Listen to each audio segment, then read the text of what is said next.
कि बहुजन समाज पार्टी सत्ता में आ पाएगी? क्यों, माहौल कोई ख़राब लग रहा है आपको? लोगों का विश्वास होता है, लोग बात करते हैं कि ईवीएम में गड़बड़ होती है। नहीं, ईवीएम में तो गड़बड़ बहुत पहले हुई थी, लेकिन इसमें चाहे ईवीएम में जितनी चाहे गड़बड़ी कर लें। देखिए 5 साल में जो सरकार अपने मैनिफेस्टो के साथ आई थी, वादा करके आई थी कि आपको 15-15 लाख रुपया देंगे, 80-70 लाख नौकरी देंगे। कुछ हो पाया? मैनिफेस्टो की बात कर रहे हैं तो कुछ हो पाया? नहीं पाया। देखिए आज सबसे बड़ा समस्या देहात में 70% जनता गांव में रहती है, किसान रहते हैं, मजदूर रहते हैं। वहाँ जिनके पास खेत है वो खेत को जाड़े के दिन में लाठी लेके बैल जो जानवर हैं जो चर जाते हैं उनका खेत, उनको रखवाली करने का पड़ रहा है। इन्होंने कोई इंतजाम नहीं किया, छोटा जानवर छोड़ दिया, आदमी को मार दे रहा है, आदमी मर जा रहा है रात में। ये सब चीज़ें, कानून व्यवस्था देखिए किस तरह से ध्वस्त हुई है। कानून व्यवस्था में आप देखिए किस तरह से टेनी के बेटे को छोड़ दिया गया। क्या रिपोर्टिंग उसकी सही होती तो छूट जाता? वो 6 आदमी को उसने मारा तो क्या छूट जाता? नहीं छूटता। उसके बाद देखिए उन्नाव में दलित समाज की बेटी को समाजवादी पार्टी के राज्य मंत्री का बेटा उसने रेप किया। रेप करने के बाद अपने ही कैंपस में गाड़ दिया उसने। कानून व्यवस्था पूरी ध्वस्त है। आदमी को 2 रोटी चाहिए, लेकिन हमारी माँ बहनें सुरक्षित तो रहें। और महंगाई चरम सीमा पहुँच गई है। डीजल का दाम देखिए, पेट्रोल का दाम देखिए। एक बात आपको बताएं, आप इसी बात को याद रखिएगा कि जब से 5 राज्यों में भारतीय जनता पार्टी की हार हुई है, तब से डीजल, पेट्रोल, गैस के दाम नहीं बढ़ रहे हैं। आपको ताज्जुब नहीं लग रहा है? पहले कहते थे भारतीय जनता पार्टी वाले कि हमसे इससे कोई मतलब नहीं, ये कंपनी वाले करते हैं, कंपनी अपना काम करती है, वो जो बैरल का रेट होता है उसी से करते हैं। अब कहाँ चला गया बैरल तुम्हारा? 10 तारीख के बाद जब रिजल्ट आ जाएगा ना, तो देखिएगा आपकी हमारी कमर तोड़ देंगे। ये पूरा का पूरा 150 से 200 रुपये तक डीजल पेट्रोल दाम पहुँचाएंगे। तो ये झूठों की पार्टी है, समाजवादी पार्टी गुंडों की पार्टी है। इसलिए दोनों को देख लिया है जनता ने। Bahujan Samaj party law and order में बेस्ट रही है उत्तर प्रदेश में। बहन कुमारी मायावती के शासनकाल में उनके शासनकाल में ही राम मंदिर का फैसला आया था हाई कोर्ट का, आदमी से आदमी नहीं टकराया था, साइकिल से साइकिल नहीं टकराई थी, चाय की दुकान नहीं बंद थी, कोई दुकानें बंद नहीं थी, सब आदमी आराम से आ जा रहा था। इसको कहते हैं कानून व्यवस्था। साहब, इसका मतलब आपका कहना है, आपने कहा कि अभी ये सत्ता में आ जाएगी तो हमारी कमर तोड़ देगी, यानी कि बीजेपी सत्ता में आ रही है। अगर आ जाएगी तो मैं कह रहा हूँ, अगर नहीं आएगी तो भी केंद्र में सरकार है ना। ये तेल का दाम कौन यूपी थोड़ी बढ़ाता है, ये बढ़ाता है केंद्र सरकार। केंद्र सरकार अभी सत्ता में है, और सत्ता में है तो आ तो नहीं रही है, लेकिन हमारा आपका कमर तोड़ देगी वो। देखिए झूठ बोलने के लिए आदमी स्वतंत्र है, झूठ जितना चाहे बोल ले। समाजवादी पार्टी क्या कह रही है कि 400 सीटें लाएंगे। आपको संभव लगता है? ये किसी मूर्ख से भी पूछिएगा तो कहेगा 400 सीट तो कोई ला ही नहीं सकता। आज तक इतिहास है, भारत में इतिहास है, उत्तर प्रदेश में जितनी सीटें कोई 3 छोड़ कर सारी सीटें आई, किसी की नहीं है। तो ये लफाजी वाले लोग हैं। दंगा हो रहा था मुजफ्फरनगर में, दंगा हो रहा देखा आपने? उसमें मुसलमान भी मारा गया, हिंदू भी मारा गया। 50,000 मुसलमान औरतें और मर्द और हिंदू सब टेंट में रह रहे थे। ये लोग सैफे में बैठ के नाच देख रहे थे। समाजवादी पार्टी अपने मैनिफेस्टो में कहती है कि 16% आरक्षण देंगे। मुसलमानों को दिया आरक्षण, 1% का आरक्षण नहीं दिया। और नहीं तो मुसलमानों को गिन के मरवाया इन सबों ने। इन्होंने कहा था SC ST एक्ट जो है, इनके शासन आते ही बहन जी के शासन जैसे खत्म हुआ, SC ST एक्ट को ख़त्म कर दिया इन्होंने कि आप SC ST एक्ट रहेगा ही नहीं। तो ये तो एक जमात की पार्टी है, एक समूह की पार्टी जिसको कह सकते हैं। बहुजन समाज पार्टी पूरे हिंदुस्तान में तीसरे नंबर की पार्टी है, राष्ट्रीय स्तर की पार्टी है। इसलिए हम जो कहते हैं वो करते हैं, झूठा वादा नहीं करते हैं। खान साहब, जो मुस्लिम समाज है, मुस्लिम समाज ने कई बार जो मान्यवर मुलायम सिंह यादव को मुख्यमंत्री बनाने का काम किया, अखिलेश यादव को मजबूत करने का काम किया, लेकिन उनकी ही पार्टी के नेता आजम खान साहब जेल में, उन पर बहुत सारे मुकदमे लिखे गए, उन्होंने कोई मदद नहीं की। इस बारे में आपका क्या कहना है? नहीं, उनकी पार्टी के नेता वो जाना मदद कर रहे हैं, नहीं कर रहे हैं, किसी का नहीं मदद कर रहे हैं, किसी मुसलमान नहीं मदद कर रहा है जी। किसकी मदद कर रहे हैं? आपको क्या लग रहा है कि बहुजन समाज पार्टी में मुस्लिम समाज इधर आ रहा है या कहीं डाइवर्ट भी हो रहा है? देखिए डाइवर्ट नहीं होना चाहिए, ना होने वाला है। इसलिए कि बहन कुमारी मायावती के शासनकाल में जब वो मुख्यमंत्री बनी तो अल्पसंख्यक कल्याण विभाग बनाया। अल्पसंख्यक कल्याण विभाग में क्या होता था कि 8वीं क्लास से लेकर 12वीं क्लास तक के मुस्लिम बच्चों को, माइनॉरिटीज़ के बच्चों को वजीफा मिलता था। उसके बाद बहुत बड़ा काम ये किया, उर्दू अरबी फारसी विश्वविद्यालय लखनऊ में बनाया। आरक्षण नौकरियों में किया बहन जी ने। इससे ज़्यादा काम तो नहीं हो सकता ना। इससे ज़्यादा काम बहन जी से ज़्यादा काम किसी ने किया ही नहीं आज तक। मुसलमानों को उर्दू टीचर्स की नौकरी भर्ती में सबसे ज़्यादा उन्होंने रखा। तो मुसलमान तो गौर कर रहा है, गौर कर चुका है। पश्चिमी उत्तर प्रदेश में बयार चल रही है। समाज लगातार ये कह रहा है कि मायावती जी ने हमारे लिए कोई कार्य नहीं करा है, क्या कहना चाहेंगे? किसने कहा? मुस्लिम समाज लगातार ये बात बोल रहा है। मैं मुस्लिम नहीं हूँ, आपको मैं ब्राह्मण लग रहा हूँ? जी अब मैं ब्राह्मण हूँ?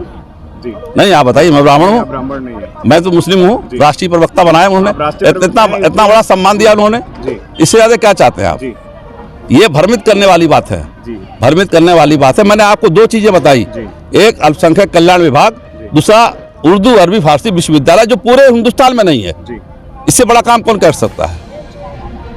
बहन कुमारी मायावती जी जब मुख्यमंत्री थी तो जिले वाइज पता करती थी किस थाने में कौन कौन पोस्टिंग है, किसकी, सब समाज की पोस्टिंग है कि नहीं है। ऐसा तो नहीं एक ही जाति बिरादरी को बना दिया हो।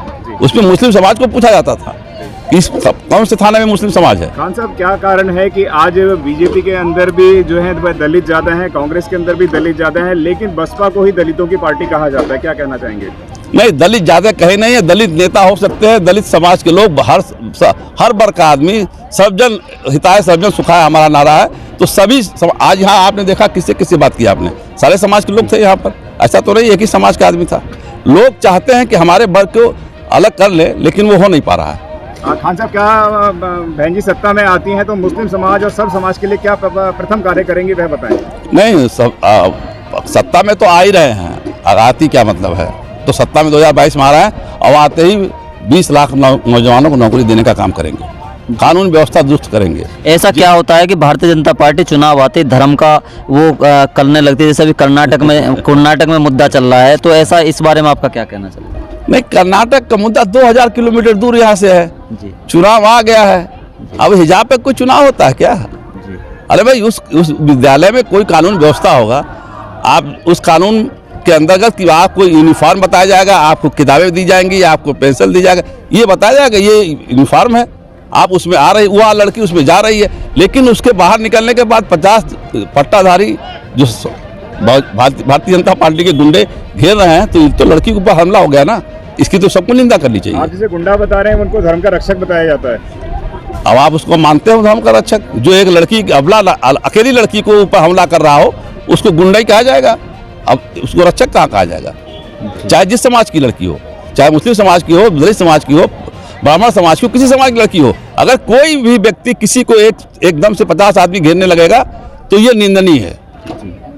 योगी जी कहते हैं और प्रधानमंत्री मोदी भी कहते हैं सबका साथ सबका विकास, और उन्होंने किसानों की आय भी दुगनी की है, और वो कहते हैं कि हमने रोजगार दिया है। इसके बारे में आपका क्या कहना है? कहाँ किसानों को आय दुगनी हो गई? किस किसान बताइए, किसी किसान की आय दुगनी हुई तो बताइए। वो ये कहते हैं कि हमने जनधन योजना भी उनमें पैसा भेजा है, किसानों को 2,000 रुपया दे दिया और सांड को छोड़ दिया जी, 5,000 का हमारा खेत चर गया जी। ये कौन सा विकास है? अरे भाई देखिए, ये इस समय जो है अलूल जलूल बातें भारतीय जनता पार्टी, योगी जी तो ये भी कहते हैं कि हनुमान जी दलित थे, हनुमान जी आदिवासी थे।